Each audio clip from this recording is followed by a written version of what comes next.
The US has deployed supersonic bombers and fighter jets in response to the recent increase in hostility and missile tests carried out by North Korea.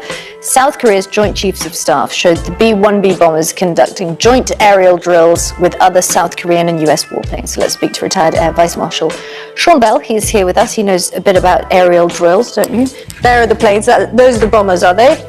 Two B-1B bombers. On the right-hand side, there's the F-35s, South Koreans, and on the left wing, the ones closest to us, the F-16s, the Americans. It's worth providing a bit of context here, I think, for viewers. Korea was first annexed by Japan in 1910, and in 1945, at the end of the Second World War, the former Soviet Union, America, cut it in two. It was administered to the north by the former Soviet Union, China, for the south by America and its allies, and became a bit of the front line in the Cold War.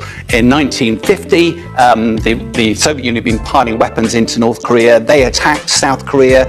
America stepped in to help and ensure the survival of South Korea. And at the end of that war, they agreed to stick back to the original timelines. But the US has remained committed to South Korean security ever since.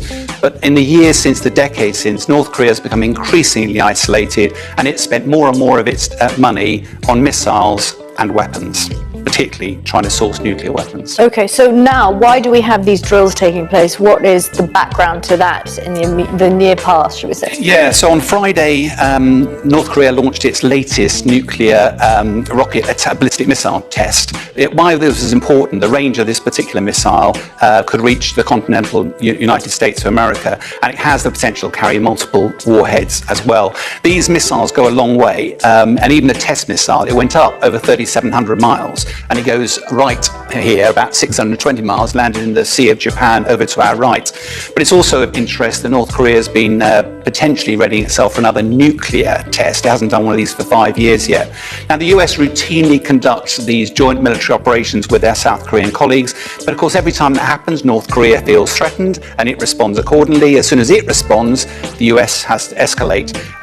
Now, it's worth remembering the US military is committed to freedom of passage across the whole area, and you'll recall there's down to the south there's Taiwan, there's also South Korea, and of course there's the military naval base at Okinawa down to the south there, which the US holds, which is 26,000 troops there. Just by way of context, when I was commanding a Royal Air Force military base, it only had 2,000. So it's a vast military presence down there in the south. There's the testing that they do. We often hear, it crashed off the sea, in the Sea of Japan.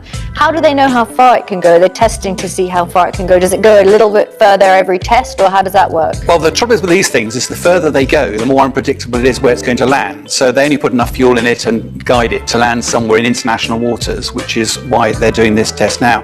Interestingly to see why Kim Jong-un is doing these tests. He normally does it for 3 reasons, one of which is to actually test and develop his weapons. Second is to send a really powerful message to international community, particularly the United States, but also domestically to show what a great and powerful leader he is.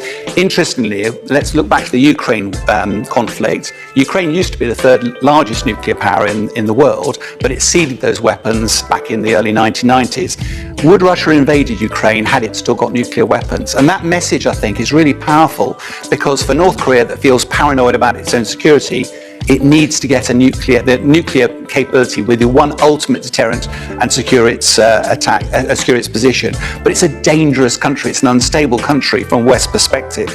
The West has put a load of sanctions on North Korea over the years. That has massively impacted its economy, has not stopped it developing weapons. What I think we can see in the near term is a continued effort by North Korea to develop nuclear weapons. It knows it has to negotiate its way out of these, but in the near term, we're going to expect continued escalation and the risk of miscalculation.